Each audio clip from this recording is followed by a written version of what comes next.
Querido diario, el día de hoy mis compañeros expusieron acerca de la medicina bioética. Sinceramente me sorprendió este tema, porque aunque la palabra bioética nos puede decir mucho sobre de qué trata el tema, yo me imaginaba que era algo como muy químico o científico. Incluso me cuestioné al principio el por qué estaba en el temario. Pensé que sería muy difícil de entender, pero no, aprendí que se encarga de reflexionar los dilemas morales de la medicina, de la ciencia y de la vida. Como por ejemplo con el aborto, un tema súper polémico. Lo que me lleva a cuestionarme lo siguiente: ¿cómo puede ayudarme la bioética como futura abogada a proteger la dignidad humana en situaciones relacionadas con la salud o la vida? Qué complicado, pero creo que la bioética me ayuda a entender mejor cómo cuidar y respetar la vida y la dignidad de las personas. Como futura abogada, quiero tomar decisiones justas, que no solo sigan la ley, sino que también respeten a cada ser humano. Aprendí que los 4 principios de la bioética son la justicia, la autonomía, beneficencia y la no maleficencia. Yo en lo personal le agregaría la dignidad humana. ¿Por qué? Porque aunque los otros principios la respetan indirectamente, esta es la base de los derechos humanos. Y creo que podría reconocerse en los principios, ya que es esencial tanto en la bioética como en el derecho. Ya regresé. Hoy te quiero contar de otro tema que aprendí el día de hoy. Expusieron sobre la eutanasia. Este tema sí lo conocía, y sí tenía una ligera noción, pero definitivamente creo que es un tema muy delicado, porque como lo mencionaron mis compañeros, es una acción médica en la que un profesional de la salud provoca la muerte de un paciente. Suena muy rudo, ¿no? Pero bueno, sabemos que esto es a base de medicamentos y sin dolor. Aquí nuevamente hablaron sobre la dignidad humana y que desde mi punto de vista tiene todo que ver con el derecho nuevamente. Porque pues creo que debemos tener derecho a una muerte digna, y esto es básicamente lo que buscan los derechos humanos. Pero a ver, todo suena muy sencillo de decir, ¿no? Pero no lo es. Me estuve cuestionando, ¿qué es mejor, vivir más tiempo o vivir sin calidad? Yo en lo personal creo que si yo tuviera una enfermedad, un trastorno mental o una situación médica complicada, aceptaría que aplicaran en mí la eutanasia, aunque sabemos que debemos tener capacidad para pedirla y con una enfermedad esto no aplica. Pero en general creo que si se trata de evitar el sufrimiento y morir de una manera más digna, yo lo haría. Pero a ver, ¿y si estamos hablando de mi papá? Me voy a sincerar contigo. Mi mayor miedo es perder a mi papá, y yo no me imagino accediendo a la eutanasia con él. Creo que, aunque sé que sería para que él ya no sufra y que posiblemente ya se intentó todo, mi culpa sería muy grande y el dolor ni te cuento. Y es aquí donde me doy cuenta que con este tema no hay una respuesta de si está bien o está mal. Cada quien va a actuar conforme a su criterio propio le dé a entender. Así que yo sí apoyaría las iniciativas que se han hecho en el artículo 4 constitucional, donde se busca reconocer la muerte digna. Y así todos tengamos opción de hacer o no hacer. Hola, otra vez yo. El tema de hoy me gustó mucho. Unas compañeras expusieron sobre el aborto. Me gustó que fueran compañeras las que expusieran este tema, porque creo que le da un enfoque más objetivo y con un poco de más de conciencia en cuanto a la empatía. Y aparte porque al final las mujeres son las que viven este proceso. Bueno, yo ya sabía que el aborto es la interrupción del embarazo antes de que el feto sea viable fuera del útero. Algo muy interesante que dijeron fue el respaldo que le da el feminismo al aborto legal, y yo le modificaría principalmente que este respaldo se fortalezca más desde la prevención, más enfocado en la importancia de la educación sexual en México, que permita a las personas tomar decisiones informadas antes de llegar a un embarazo no deseado. También yo fortalecería la autonomía de mujeres y jóvenes, no solo en el derecho a decidir, sino también en el derecho a saber, conocer su cuerpo, entender los métodos anticonceptivos y estar preparadas para ejercer su sexualidad de manera responsable y con libertad.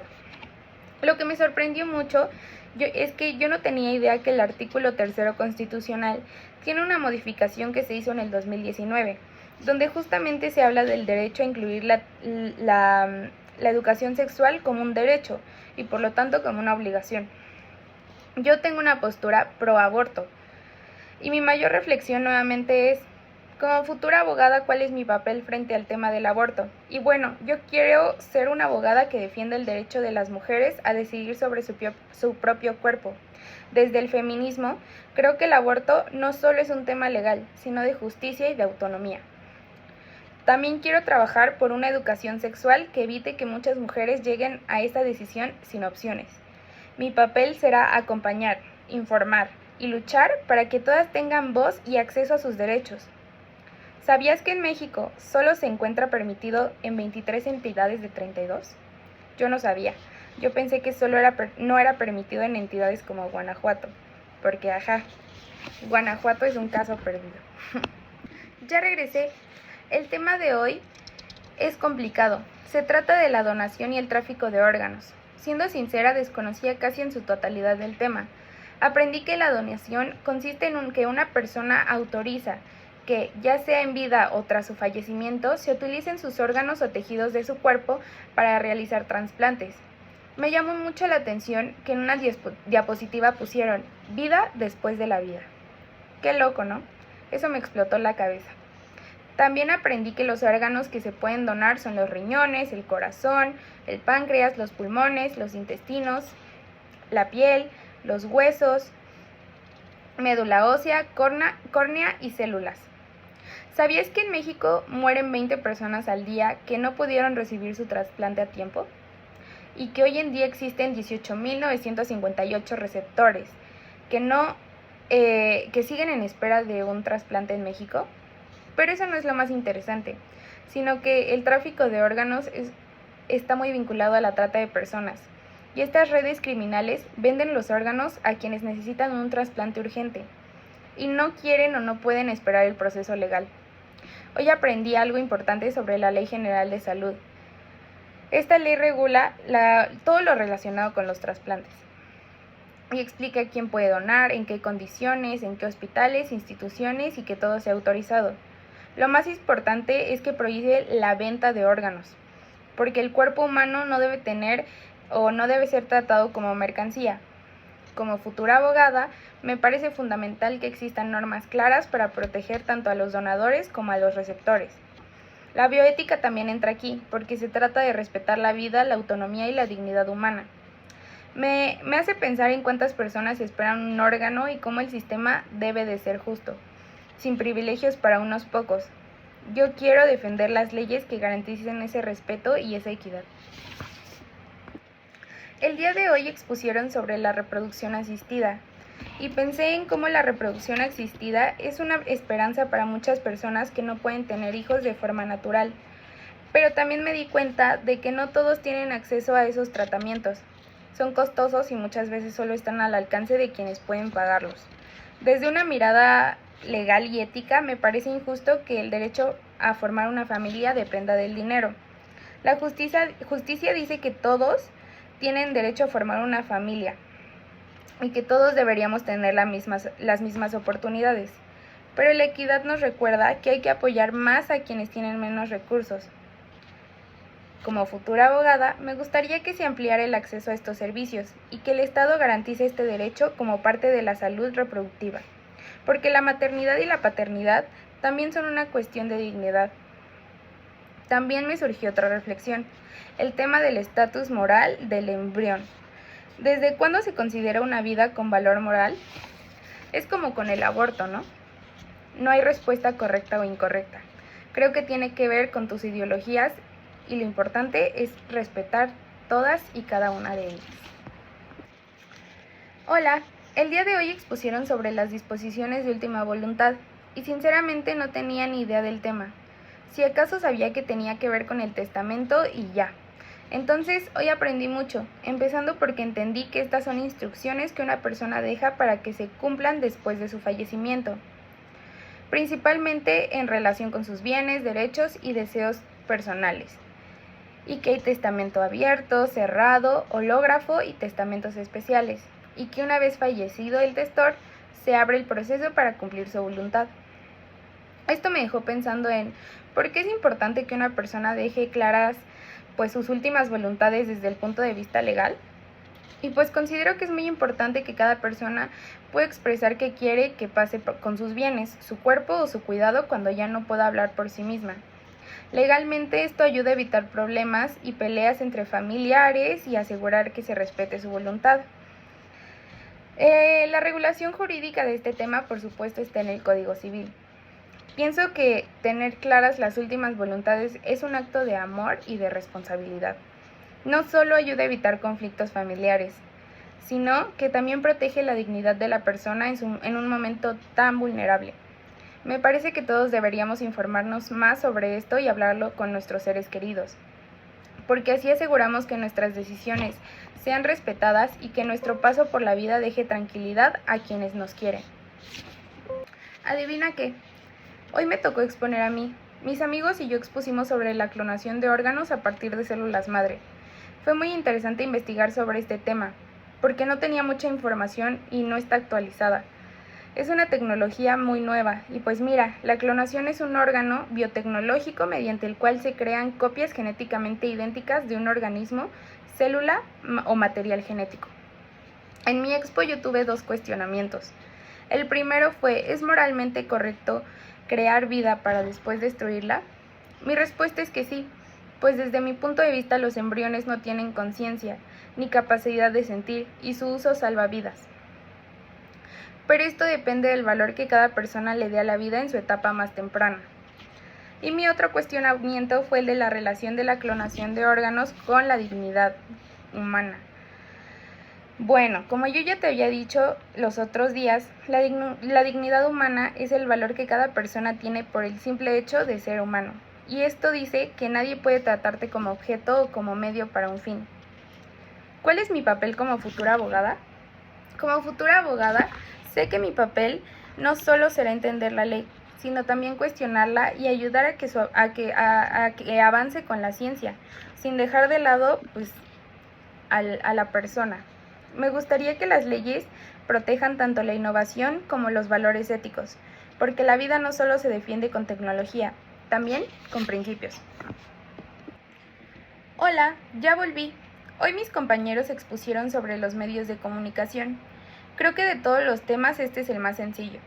Este tema lo hemos repasado desde la primaria. Entonces fue muy fácil entenderlo. Reforcé que los medios de comunicación son canales o instrumentos que permiten transmitir información, ideas y mensajes entre personas o grupos, ya sea de forma masiva o específica. Su función principal es informar, educar, entender y formar una opinión pública. Imagínate que los medios de comunicación están desde el siglo XV. Eran escritos, pero eran medios de comunicación.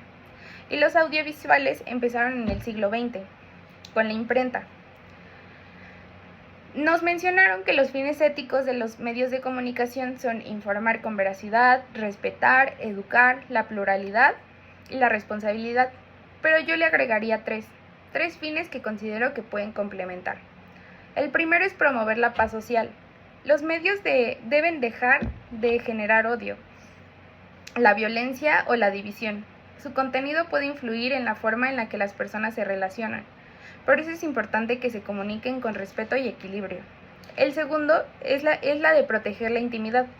Aunque informar es importante, no todo tiene que ser público. Los medios deben cuidar la privacidad de las personas, especialmente en temas delicados cuando son como salud, víctimas o menores de edad. Y por último, agregaría el fomentar el pensamiento crítico. Más que solo transmitir información, los medios pueden ayudar a que la sociedad piense, cuestione y analice. Un público bien informado es una sociedad más libre. Hoy es el último día que escribiré en este diario para mi clase de ética. Y te voy a platicar del último tema que expusieron mis compañeros, que fue la globalización. Este tema fue un poco complicado de entenderlo. Considero que tenía una noción muy general del tema y fue muy confuso, pero aprendí que la globalización es el proceso de integración e interconexión entre países del mundo. Entendí que la globalización ha cambiado la forma en que aprendemos. Gracias a ella tenemos acceso a información de todo el mundo, a nuevas ideas, culturas y tecnologías. Eso hace que la educación ya no se limite solo al aula. Ahora podemos aprender desde cualquier lado. pero también me doy cuenta de que no todos tienen las mismas oportunidades de aprovecharlo. La globalización debería ayudarnos a mejorar la educación para todos, no solo para quienes tienen más recursos. Como futura abogada, creo que el reto es usar esta conexión global para cerrar brechas, no para abrir más. Algo que considero importante es que hoy en día aprender idiomas es más importante que nunca. Gracias a la globalización estamos conectados con personas de todo el mundo y saber otro idioma, especialmente el inglés, se ha vuelto casi una necesidad para estudiar, trabajar o simplemente entender el mundo. La educación tiene que adaptarse a eso. No se trata solo de traducir palabras, sino de abrir la mente a otras culturas, formas de pensar y realidades. Considero que el lenguaje también es poder. Hablar más de un idioma nos permitirá defender derechos y comprender mejor a personas de distintos contextos. Para mí, los idiomas ya no son un lujo, son parte del derecho a una educación completa.